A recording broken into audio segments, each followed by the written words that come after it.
Hello, it's April 10, and I've got for company today John Kiriakou.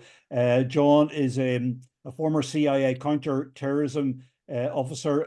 He was a whistleblower. Famously, John stood up for the truth. Blew the whistle on CIA torture programs, and it cost him 2 years of his freedom. He was jailed for under the Espionage Act, and was jailed for 2 years in the United States.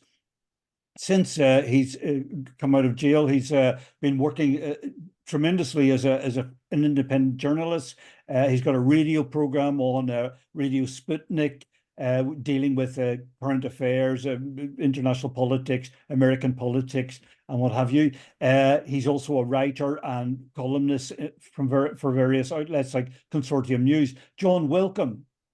Thanks so much for having me. John Kiriakou, you, as a former CIA counterterrorism officer, I'd like to ask you about the recent upsurge in these what appears to be false flag incidents in Ukraine, in this Ukraine conflict, this proxy war, I would put it, between the United States, NATO, and Russia, using the Ukraine regime as its proxy. Now, recently, John, there's been a spate of very worrying,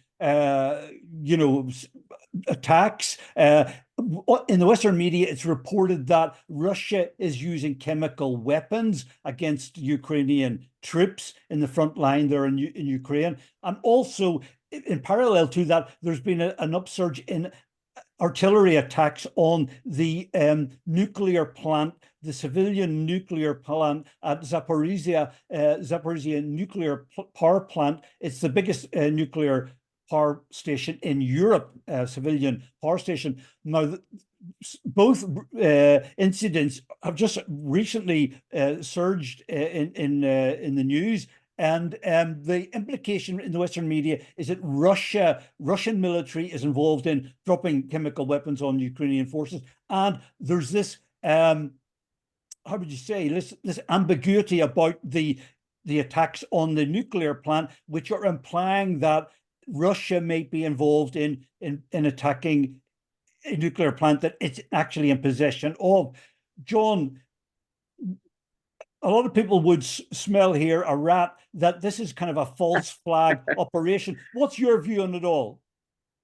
Yeah, there's a lot to say on this. And, the United States has a bad habit and a bad history of making accusations of chemical attacks that never happen. For example, the Obama administration accused the government of Bashar al-Assad in Syria of launching chemical attacks against his own people. And then they doubled down when the evidence showed that that wasn't true. Finally, after waiting 5 years, we learned from the OPCW that from whistleblowers there, that these so-called attacks never happened.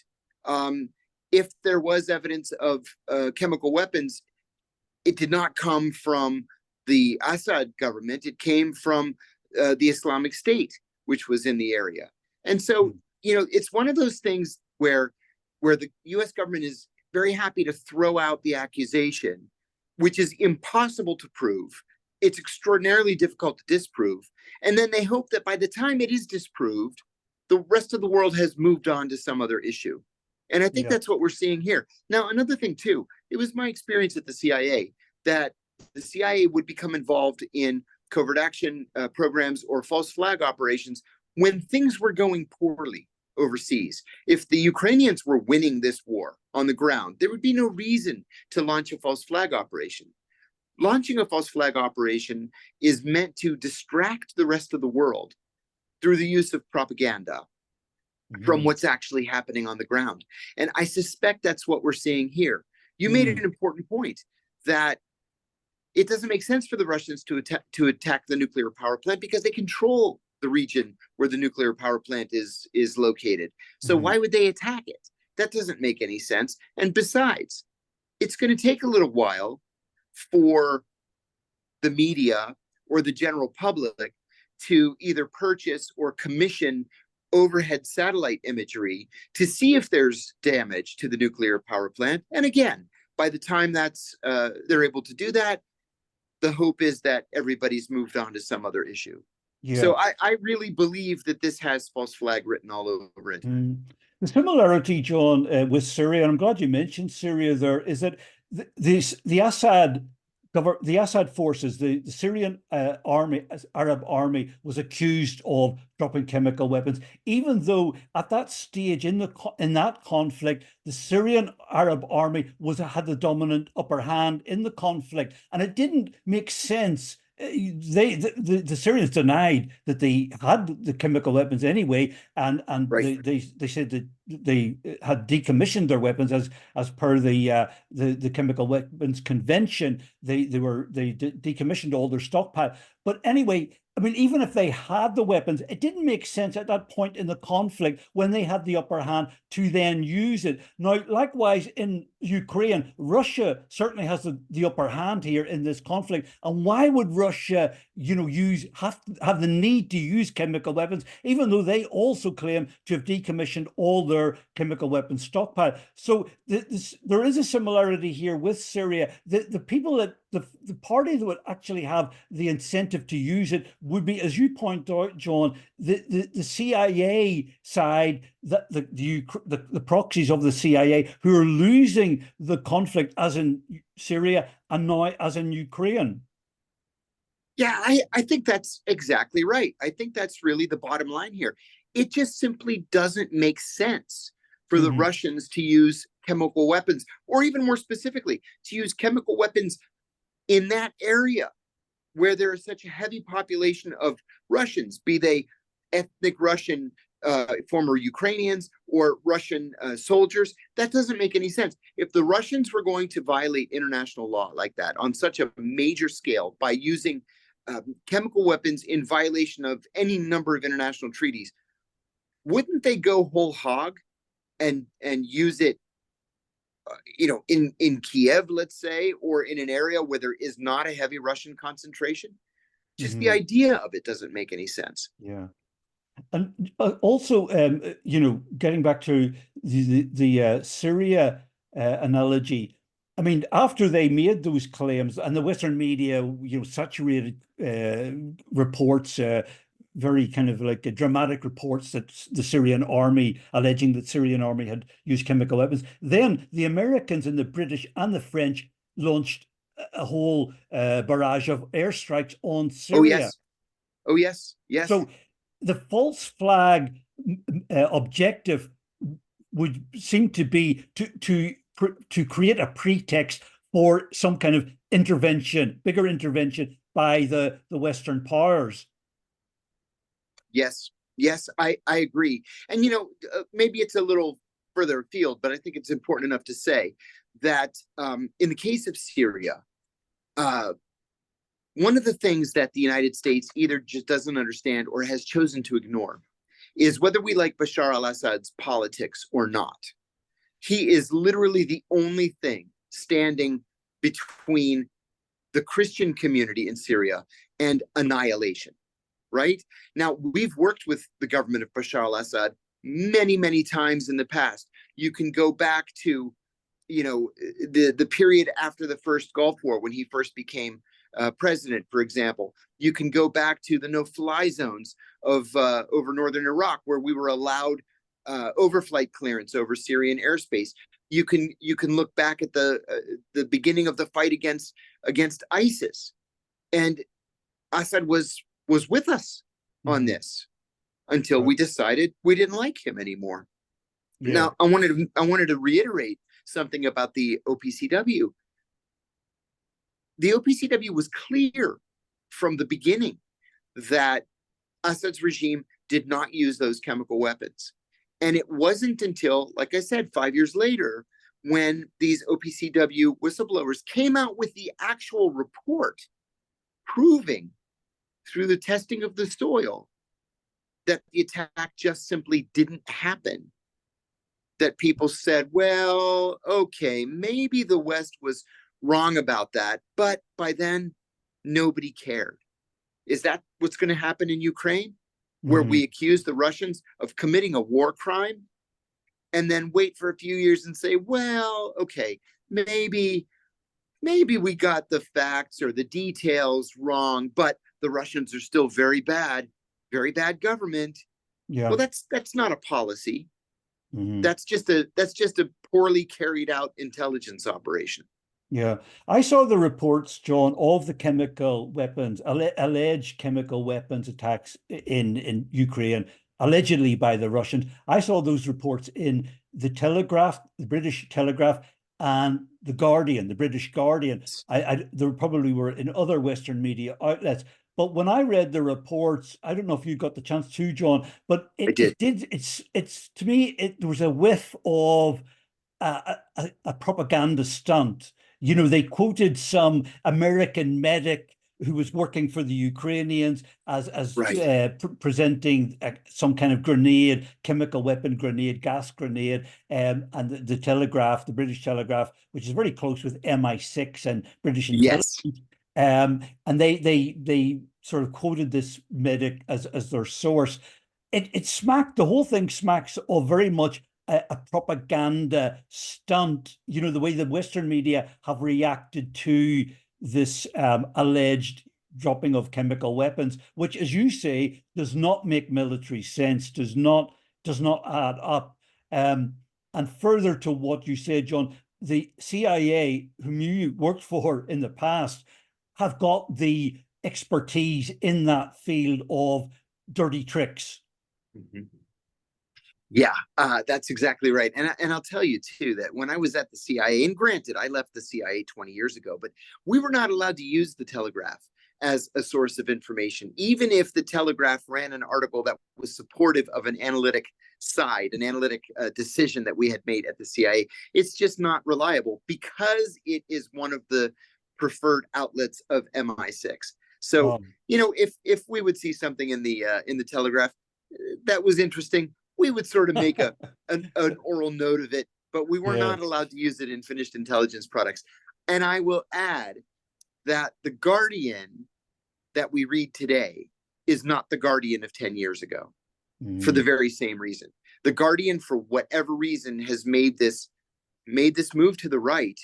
Some may not even call it a move to the right. They may call it a move to the mainstream, where the days of the Guardian running Ed Snowden's revelations, based on primary source documents, by the way, those days are gone.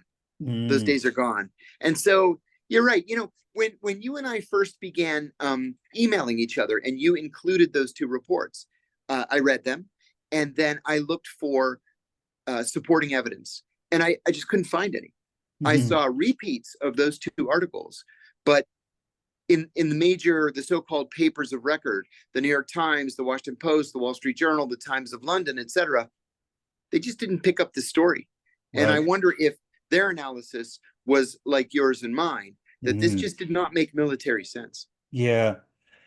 And John, so let's get back to the nuclear power plant incidents. Now, just for people's benefit of listening in here, this nuclear power plant in the Zaporozhye southern Ukraine region that Russia has taken control of. When Russia went into Ukraine in February 2022, a few weeks later, it took command of this nuclear power plant in March 2022. It's the biggest nuclear power plant in Europe. Now, I would guess Russia did that because they knew full well that it was a very dangerous, potentially dangerous plant that could be abused, and that it needed to be secured from the very, very outset. Now, Russia has control of this nuclear power plant, and for the last 2 years, it's been shelled by the Ukrainian side. I'm going to just put my colors on the mast here. The Ukrainian side has been shelling it with American and British artillery. I think the American HIMARS system has been used. Now, the Western media and the UN watchdog, the International Atomic Energy Agency, have adopted this very bizarre ambiguity or ambivalence. They won't say who's actually shelling this plant, even though it should be obvious Russia is in control of the plant. It's running the plant, and Russia has provided evidence at the UN Security Council showing like artillery fragments, weapons fragments that have been fired at the plant that apparently belong to the American system. John, what do you understand about that situation?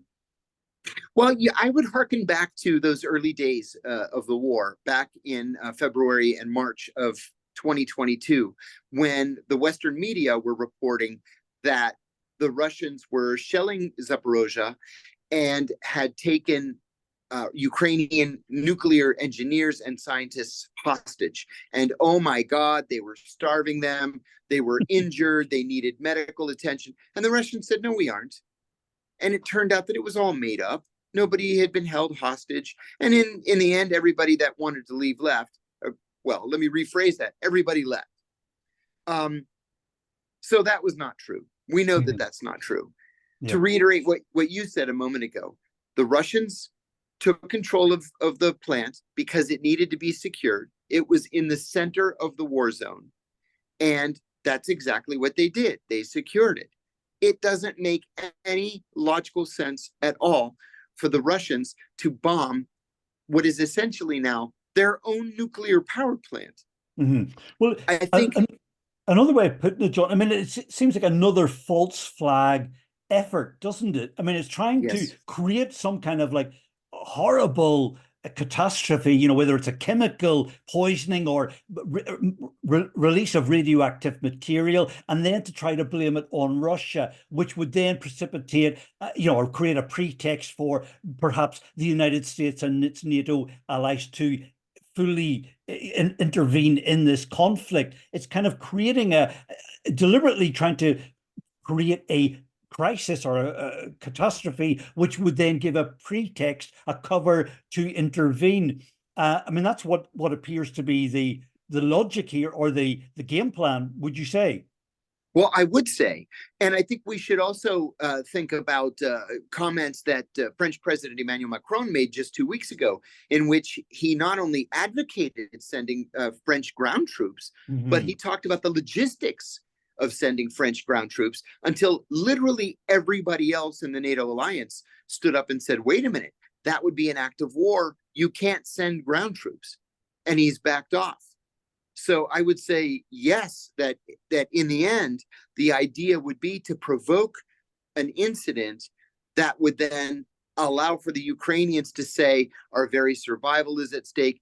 Please come and save us. And then the French, the Americans, the Poles, the Germans, the British would send troops. That's exactly what we don't want to happen.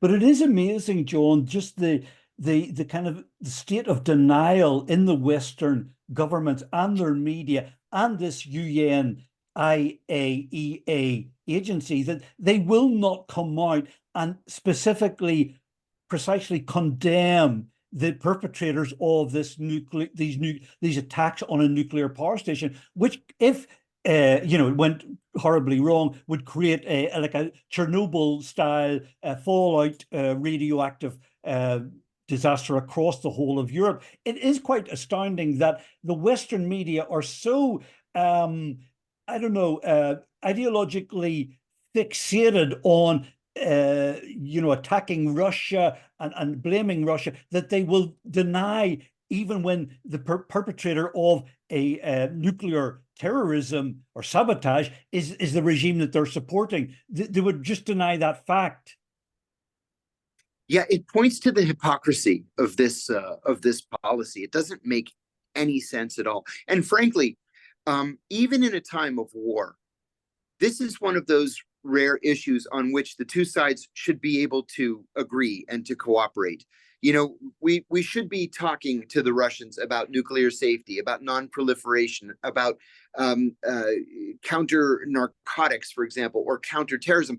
The United States, for example, reached out to the Russians, what was it, a week ago, 2 weeks ago, to warn them that it had picked up intelligence of a potential terrorist attack. Well, if we can still trade information like that, why aren't we trading information on nuclear safety?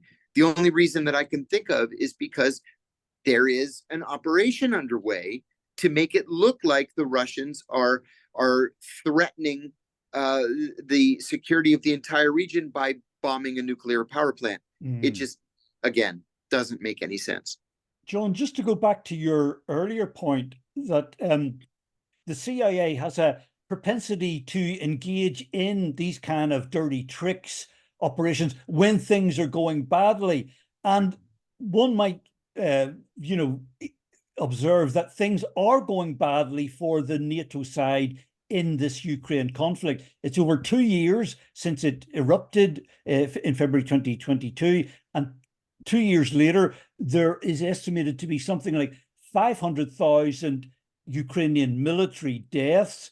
The war seems to be, Russia seems to be gaining the upper hand militarily, is pushing further towards Kiev and Odessa. Things are going very badly for the NATO side. So given that's the situation, it would then lead on to what you're surmising about the CIA engaging in desperate, dirty tricks. Yeah, and look at it this way, too. The Russians have repeatedly called for peace talks over the last 2 years, repeatedly called for peace talks. And it's the Biden administration that has ruled out any peace talks. Well, why? Why rule it out? If things are going badly, what is the cost of just sitting across the table and having a conversation? Why not let the diplomats do what they're being paid to do? And I'm speculating here, but I wonder if it's because the administration hasn't yet seen how whatever covert action plan they have implemented has played out. Things are getting desperate here in Washington in terms of Ukraine aid. Just yesterday, the United States announced, and yesterday we're speaking on April the 10th, as you said. So on April the 9th, the White House announced that it would turn over the contents of 4 seized Iranian ships to Ukraine. We're talking about 4 ships that left from Iran on their way to Yemen to supply the Houthis there with 500,000 rounds of ammunition, with tens of thousands of Kalashnikov rifles, explosives, and landmines. Mm-hmm. Why? Well, it's because public opinion has changed in the United States and people don't want to give a blank check to the Ukrainians anymore.